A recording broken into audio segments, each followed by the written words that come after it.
Châu Âu như đang ngồi trên đống lửa với các động thái đầy thách thức. Belarus nói sẵn sàng bảo vệ đất nước bằng mọi giá, kể cả vũ khí hạt nhân chiến lược. Trong khi đó, Ngoại trưởng Lavrov tuyên bố Nga sẵn sàng đáp trả các mối đe dọa hiện hữu. Nga-Ukraine phản ứng trước lời kêu gọi ngừng bắn ngay của Belarus. Hơn thế, Nga cảnh báo về viễn cảnh lực lượng gìn giữ hòa bình của NATO ở Ukraine.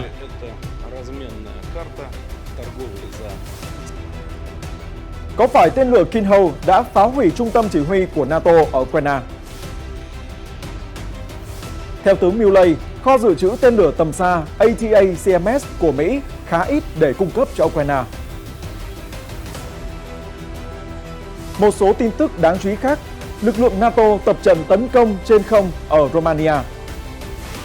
Hơn 3.000 binh sĩ Mỹ, Philippines tập trận bắn đạn thật và chống tăng. Theo Điện Kremlin, nhà báo có giấy phép có thể tiếp tục làm việc tại Nga. Colombia nâng mức cảnh báo về núi lửa từng khiến hơn 25.000 người thiệt mạng. Tất cả sẽ được cập nhật trong chương trình ngay sau đây.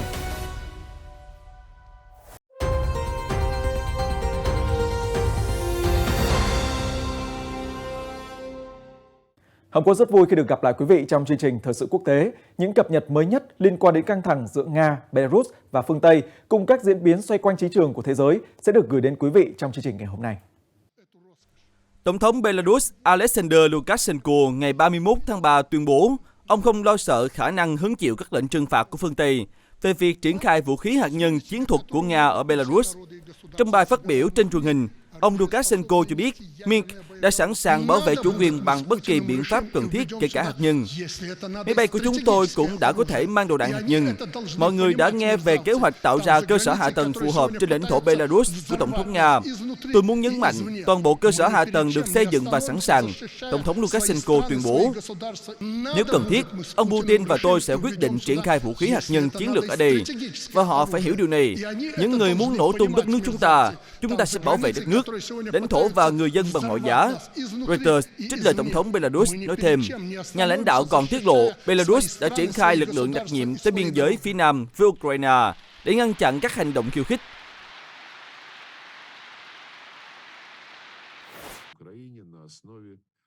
Về phía Nga, Ngoại trưởng Sergei Lavrov hôm 31 tháng 3 cho biết Nga phải đối mặt với các mối đe dọa hiện hữu đối với an ninh và sự phát triển đất nước từ các quốc gia không thân thiện. Tuyên bố được đưa ra khi ông trình bày với Tổng thống Vladimir Putin học thuyết chính sách đối ngoại đã được cập nhật. Tài liệu dài 42 trang đưa ra những thay đổi đối với quan điểm của Nga về thế giới, đặc biệt là mối quan hệ ngày càng đối đầu với phương Tây, vốn đã hình thành và thường được ông Putin nêu rõ trong những năm gần đây. Ông Lavrov tuyên bố, vì bắt đầu cái mà Moscow gọi là chiến dịch quân sự đặc biệt ở Ukraine đã mở ra, những thay đổi mang tính cách mạng trong các vấn đề thế giới, mà giờ đây cần được phản ánh trong tài liệu chính sách đối ngoại chính của Nga. Phát biểu trong cuộc họp của Hội đồng An ninh Nga, ông khẳng định khái niệm mới và tra cách Nga có thể thực hiện các biện pháp đối xứng và bất đối xứng để đáp trả các hành động không thân thiện chống lại Nga. Tài liệu còn chỉ đích danh Mỹ là mối đe dọa chính đối với sự ổn định quốc tế, nhưng đồng thời cũng nói rằng Moscow tìm kiếm sự chung sống hòa bình và sự cân bằng lợi ích với Washington. Tài liệu kêu gọi Nga duy trì sự ổn định chiến lược với Hoa Kỳ, ám chỉ đến khả năng hạt nhân của hai nước. Mặc dù Moscow đã đình chỉ hiệp ước New START, hiệp ước kiểm soát vũ khí hạt nhân cuối cùng còn lại giữa hai bên vào tháng 2.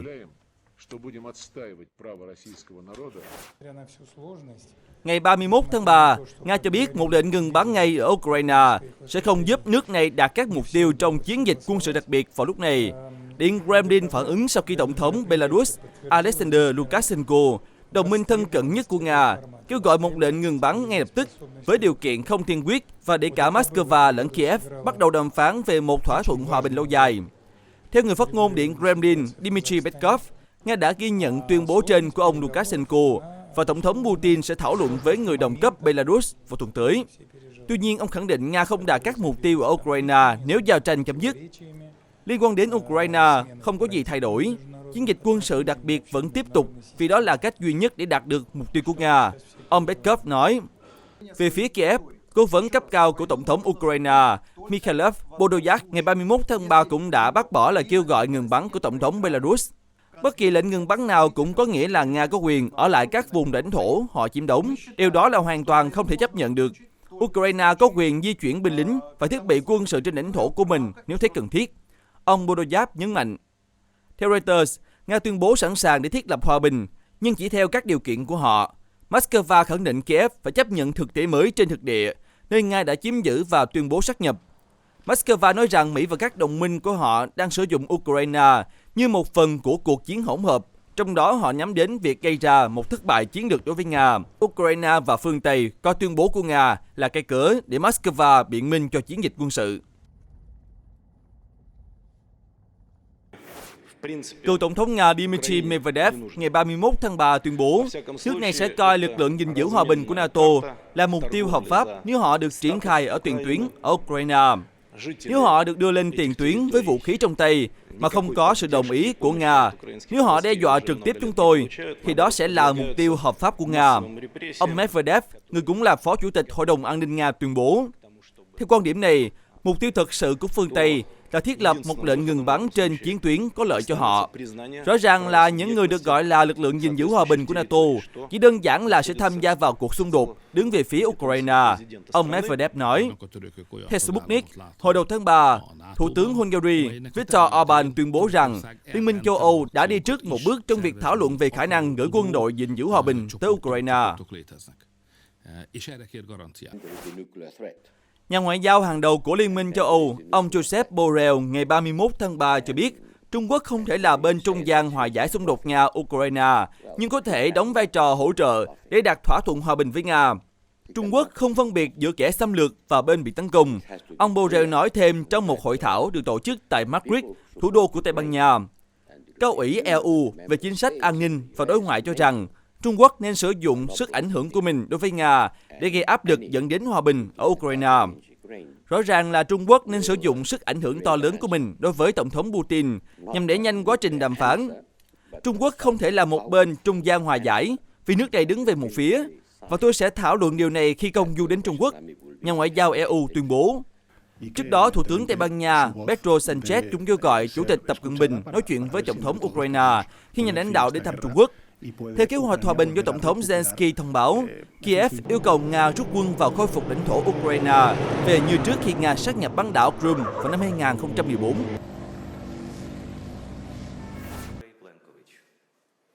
Trong bài phát biểu hôm 31 tháng 3, Tổng thống Ukraine Volodymyr Zelensky cho rằng việc Nga triển khai vũ khí hạt nhân trên lãnh thổ Belarus cho thấy một cuộc hội đàm thất bại giữa Nga và Trung Quốc. Với hành động vừa qua, Nga muốn chứng tỏ vẫn có ảnh hưởng trên thế giới, điều mà Moscow đã đánh mất dưới thời Tổng thống Putin. Thứ hai, việc triển khai vũ khí hạt nhân báo hiệu Tổng thống Nga có thể thực hiện những bước đi nhằm giành chiến thắng về mặt chính trị. Khi Moscow không thể đạt được điều đó trên chiến trường, Tổng thống Zelensky nhận định. Reuters cho hay, những bình luận của Tổng thống Zelensky được đưa ra khi Ukraine đánh dấu kỷ niệm ngày tái chiếm Bucha sau 33 ngày bị lực lượng Nga chiếm đóng.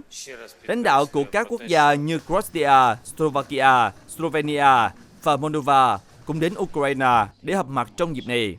Được biết, khi căng thẳng ngày càng leo thang với các quốc gia phương Tây, việc Nga đặt tên lửa hạt nhân chiến thuật ở Belarus là lần đầu tiên Moscow triển khai vũ khí hạt nhân bên ngoài biên giới, từ khi Liên Xô sụp đổ năm 1991. Hôm thứ Sáu, Tổng thống Alexander Lukashenko nói rằng nếu cần thiết, Nga cũng có thể đặt tên lửa hạt nhân xuyên lục địa trong lãnh thổ của Belarus. Trong khi đó, Trung Quốc, đối tác chiến lược của Moscow, không đề cập cụ thể đến các kế hoạch của Tổng thống Putin. Gần đây, Chủ tịch Tập Cận Bình và Tổng thống Putin đã gặp mặt và đàm phán trong 2 ngày ở Moscow. Tuy nhiên, không có dấu hiệu cho thấy một bước đột phá ngoại giao để giải quyết xung đột giữa Nga và Ukraine. Vào lúc này, giao tranh vẫn diễn ra ác liệt ở phía đông và nam Ukraine, nơi các lực lượng Nga nắm giữ nhiều vùng lãnh thổ chiếm được sau khi thực hiện chiến dịch quân sự đặc biệt vào ngày 24 tháng 2 năm 2022.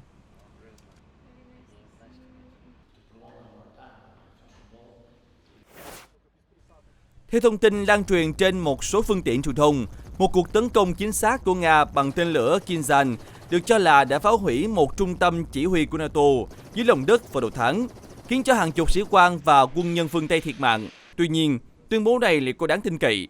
Theo bài phân tích được tạp chí Newsweek trích đăng hôm 31 tháng 3, tuyên bố trên được đưa ra bởi kênh truyền thông ủng hộ Điện Kremlin và thường xuyên tuyên truyền cho Nga. Vào cuối tháng 3, Một số bài đăng trên Twitter và Telegram thu hút hàng trăm nghìn lượt xem, với hình ảnh về một địa điểm bị tàn phá trên quy mô lớn và một tòa nhà bị thiêu rụi, kèm theo thông tin một trụ sở NATO ở Ukraine đã bị phá hủy, với tối đa 300 người thiệt mạng trong cuộc tấn công. Cụ thể, một bài đăng có nội dung, trang web ProNews của Hy Lạp đưa tin Nga đã thực hiện một cuộc tấn công kinh hoàng bằng tên lửa siêu thanh Kinzhan nhằm vào một trung tâm chỉ huy nằm dưới mặt đất 130 m của NATO ở Ukraine. Chi tiết hơn, một tài khoản có tên Chiến thắng của Nga là không thể tránh khỏi, cho biết hàng chục người thiệt mạng dưới đống đổ nát sau vụ tấn công. Một bài viết khác lại trích dẫn thông tin từ ProNews với dòng tích, truyền thông Hy Lạp, hàng chục sĩ quan NATO ở Ukraine được chôn cất trong một bunker bí mật bị phá hủy bởi tên lửa dao găm Kinzhan. Bài viết này còn chú thích các biên tập viên của ProNews đã thu thập được các nguồn tin của Mỹ. Newsweek cho hay hầu hết các bài đăng trên Twitter và Telegram về vụ tấn công này đều dựa vào một trong hai nguồn thông tin, trang web ProNews và một cửa hàng có tên The Interrupt. Tuy nhiên, độ chính xác của những thông tin này cho đến nay vẫn chưa được xác thực. Theo Chủ tịch Hội đồng Tham mưu trưởng Liên quân Mỹ, tướng Mark Milley, Hoa Kỳ không cung cấp cho Ukraine tên lửa tác chiến lục quân ATACMS tầm xa, mà thay vào đó đang xem xét các lựa chọn khác để giúp quân đội Ukraine có tầm hoạt động xa hơn trên chiến trường. TASS trích lời vị tướng hàng đầu của Mỹ tuyên bố, nước này có khá ít ATACMS và quân đội phải duy trì mức vũ khí quan trọng trong kho, nhưng quân đội đang xem xét các khả năng khác. Tướng Milley cho biết trong một cuộc phỏng vấn với Defense One vào ngày 31 tháng 3. Phạm vi của ATACMS xa hơn, nhưng có những hệ thống khác cũng có phạm vi hoạt động tương tự, ví dụ như máy bay không người lái. Tướng Milley tuyên bố, tên lửa ATACMS có tầm bắn xa xấp xỉ 321 km, xa hơn nhiều so với bất kỳ hệ thống nào mà Mỹ đã cung cấp cho Ukraine cho đến nay.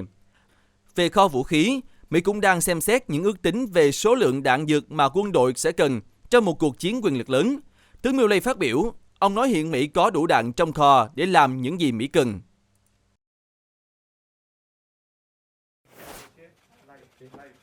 Thủ tướng Thụy Điển Ulf Kristersson ngày 31 tháng 3 lên tiếng chúc mừng Phần Lan sau khi Thổ Nhĩ Kỳ chấp thuận Helsinki gia nhập NATO. Ông hy vọng Thụy Điển sẽ gia nhập liên minh quân sự vào cuối năm nay, có thể vào thời điểm hội nghị thượng đỉnh NATO diễn ra ở Litva vào tháng 7. Tuy nhiên, ông nói thêm rằng không có gì đảm bảo cho khả năng này. Phần Lan và Thụy Điển đã nộp đơn xin gia nhập NATO vào năm ngoái, sau khi Nga phát động chiến dịch quân sự ở Ukraine.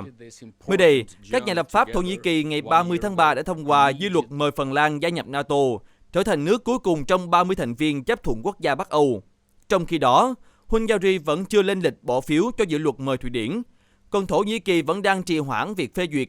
Ankara lo ngại Stockholm vẫn chưa thực hiện đủ các biện pháp nhằm trấn áp những thành phần mà quốc gia Trung Đông coi là khủng bố.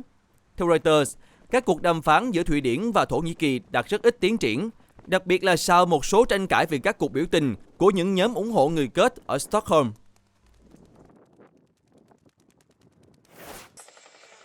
Reuters đưa tin, các lực lượng của Mỹ và Romania ngày 31 tháng 3 đã tiến hành huấn luyện tấn công trên không như một phần của cuộc tập trận NATO ở sườn phía đông, tại căn cứ không quân Romania ở Constanta. Quân đội từ lực lượng dù 101 của Mỹ đã được triển khai ở Romania vào cuối tháng 6 năm ngoái. Đây là một phần trong nhiệm vụ củng cố lực lượng trong NATO tại khu vực, nhằm trấn an các đồng minh và ngăn chặn cuộc tấn công tiềm tàng từ Nga. Quân đội Mỹ thông báo, Mỹ và các thành viên phương Tây khác của NATO đã điều động thêm quân đội tới các nước ở sườn phía đông của Liên minh, như một phản ứng trước việc Nga tăng quân sát biên giới Ukraine và chiến dịch quân sự của Moscow ở nước láng giềng. Vào ngày 30 tháng 3, các lực lượng trên không, trên biển và trên bộ của Romania cũng tham gia một cuộc tập trận do NATO dẫn đầu ở Biển Đen, với sự hỗ trợ của lực lượng giám sát trên không của Mỹ. Cuộc tập trận mô phỏng một cuộc tấn công của kẻ thù vào một trong những bờ sông Danube, cách Ukraine khoảng 30 km.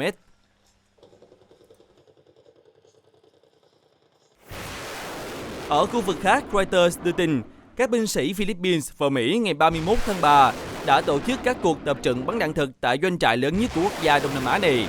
Đây là một phần của cuộc tập trận chung hàng năm. Các binh sĩ đã trải qua các cuộc tập trận tấn công mô phỏng, bao gồm diễn tập chống tăng và bắn đạn thực, cũng như khai hỏa hệ thống phóng tên lửa tại doanh trại Fort Magsaysay. Hơn 3.000 binh sĩ từ quân đội Philippines và Mỹ đã tham gia cuộc tập trận năm nay. Động thái nhằm nhấn mạnh quan hệ song phương được cải thiện với thời Tổng thống Philippines Ferdinand Marcos. Cuộc tập trận diễn ra sau quyết định của Manila nhằm mở rộng quyền tiếp cận của Mỹ tới các căn cứ quân sự Philippines, Một động thái đã khiến Trung Quốc nóng mặt. Nước Mỹ chấn động khi một bồi thẩm đoàn Manhattan nhất trí truy tố ông Donald Trump liên quan khoản tiền trả cho bà Stormy Daniels, người nói rằng từng có quan hệ tình cảm với ông chủ cũ Nhà Trắng. Theo đó, ông Trump là cựu tổng thống đầu tiên của Hoa Kỳ, từng đối mặt với đối mặt hình sự giữa lúc đang tham gia tranh cử năm 2024. Việc truy tố tiến hành sau cuộc điều tra do công tố viên liên bang quận Manhattan, ông Alvin Bragg thuộc đảng Dân Chủ dẫn dắt. Sau khi có thông tin bị truy tố, ông Trump đã ra văn bản khẳng định tiếp tục tham gia đường đua vào Nhà Trắng năm 2024. Ông nói rằng bản thân hoàn toàn vô tội và cuộc điều tra của công tố viên Dân Chủ chẳng khác nào cuộc săn phù thủy với động cơ chính trị. Tiếp theo đó, ông Trump kêu gọi người ủng hộ đóng góp tiền để đấu tranh pháp lý. Reuters dẫn thông tin từ chiến dịch tranh cử của ông Trump cho biết, cựu tổng thống đã kêu gọi được số tiền 2 triệu USD kể từ ngày 18 tháng 3, thời điểm ông đưa ra dự báo sai rằng bản thân sẽ bị bắt giữ vào 4 ngày sau đó. Những cáo buộc cụ thể đối với ông Trump vẫn chưa được công bố. Ông Trump trong vài ngày tới sẽ phải tới Manhattan để lấy dấu vân tay và thực hiện một số thủ tục khác. Văn phòng của công tố viên Alvin Bragg cho biết đã liên hệ với luật sư của ông Trump để sắp xếp buổi thương lượng. Một nguồn tin nói với Reuters rằng cuộc gặp có thể tiến hành vào đầu tuần sau. Bà Daniels được trả 130.000 đô la để im lặng trên truyền thông, liên quan việc bà khẳng định có liên quan tình cảm với ông Trump cách đây hơn một thập kỷ. Ông Trump luôn bác bỏ chuyện này. Cựu luật sư Michael Cohen của ông Trump thừa nhận đã trả số tiền 130.000 đô la để ém nhẹm câu chuyện liên quan bà Daniels. Công tố viên liên bang nói rằng ông Cohen hành động theo chỉ thị của cựu tổng thống Trump. Ông Trump phủ nhận việc ngoại tình. Mặt khác, ông Robert Costello, cựu cố vấn pháp lý cho ông Cohen và đồng minh thân cận của ông Trump, tuyên bố rằng luật sư Cohen đã hành động một mình, do đó cựu tổng thống Mỹ không liên quan. Ông Costello đã tham gia cuộc họp đại bồi thẩm đoàn vào tuần trước. Theo AP, sự xuất hiện của nhân vật này có lẽ đã khiến việc ông Trump bị bắt giữ vào tuần trước không diễn ra theo dự đoán của chính cựu tổng thống Mỹ. Gần đây, ông Trump tiếp tục công kích công tố viên Manhattan Alvin Bragg. Ông chủ cũ của Nhà Trắng cũng cảnh báo về sự hủy diệt nếu ông bị buộc tội. Ngoài ra, ông Trump cũng đối mặt với các cuộc điều tra hình sự khác, bao gồm một vụ liên quan đến đám đông ủng hộ cựu tổng thống Trump xông vào Điện Capitol ngày 6 tháng 1 năm 2021. Bắc Kinh ngày 30 tháng 3 chúc mừng Ả Rập Saudi trở thành đối tác đối ngoại của Tổ chức Hợp tác Thượng Hải SCO, một khối chính trị và an ninh do Trung Quốc dẫn dắt. Phát ngôn viên Bộ Ngoại giao Trung Quốc, bà Mao Ninh khẳng định, chúng tôi sẵn sàng tăng cường hợp tác với Ả Rập Saudi trong khuôn khổ SCO. Hãng thông tấn nhà nước SBA của Ả Rập Saudi cho hay, chính phủ nước này hôm 29 tháng 3 thông qua quyết định gia nhập SCO trong bối cảnh Riyadh xây dựng mối quan hệ đối tác lâu dài với Trung Quốc, bất chấp Mỹ có thể tỏ ra lo ngại về an ninh. SCO bao gồm các quốc gia trải rộng trên phần lớn lục địa Á-Âu.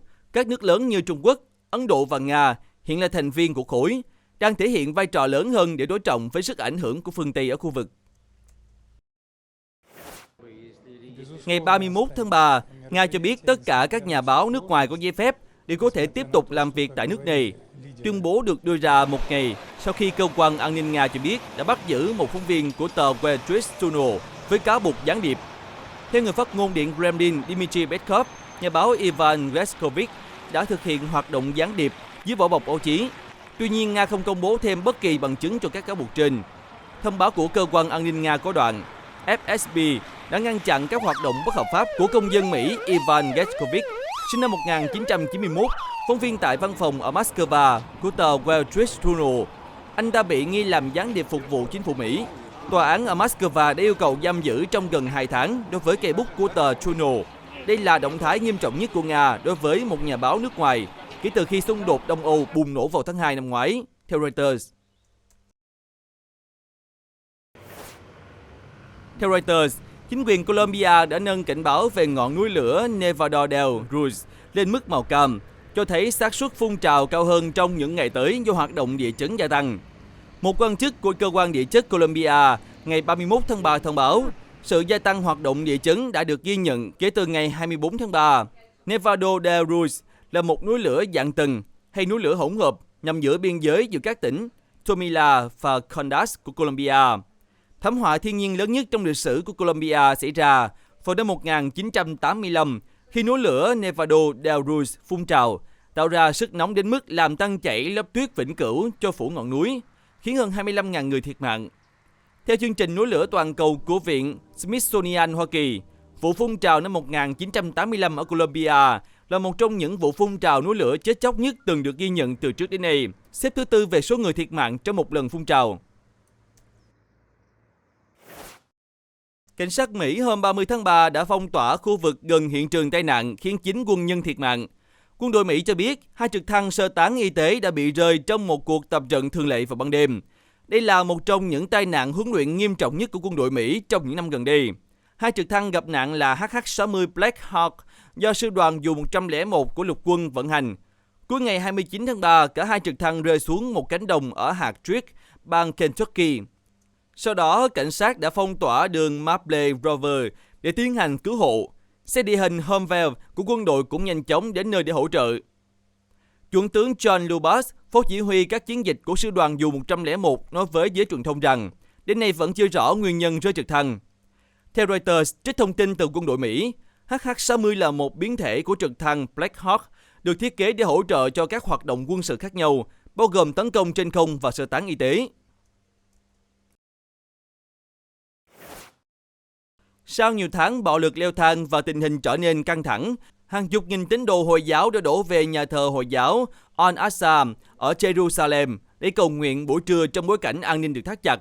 Reuters hôm 31 tháng 3 đưa tin, khu phức hợp của nhà thờ Hồi giáo, nơi đón nhận các tín đồ vào ngày thứ Sáu, thứ Hai của tháng Ramadan, là một địa điểm linh thiêng đối với cả người Hồi giáo và người Do Thái. Các tín đồ gọi nơi này là núi đền thờ, với nhiều sự kiện thăng trầm trong lịch sử, bao gồm các sự cố châm ngòi cho cuộc chiến 10 ngày giữa Israel và phong trào Hồi giáo Hamas cầm quyền ở Gaza vào năm 2021. Reuters cho hay, vào ngày 20 tháng 3 vừa qua, Israel tuyên bố sẽ cho phép đàn ông Palestine trên 55 tuổi, phụ nữ ở mọi lứa tuổi và trẻ em dưới 12 tuổi có thể hành hương về Jerusalem từ khu vực bờ Tây mà không cần giấy phép quân sự. Theo những quản lý nhà thờ Hồi giáo Al-Aqsa, khoảng 250.000 người đã đến thăm để cầu nguyện trong ngày thứ Sáu, thứ Hai của tháng Ramadan. Lực lượng an ninh Israel cho biết đã được đặt trong tình trạng báo động cao và đã triển khai hàng ngàn sĩ quan trên khắp Jerusalem trong dịp này. Theo đó, những người cầu nguyện hành hương đến thành cổ Hebron và nhà thờ Hồi giáo Ibrahimi đều phải đi qua các trạm kiểm soát có rào chắn của Israel.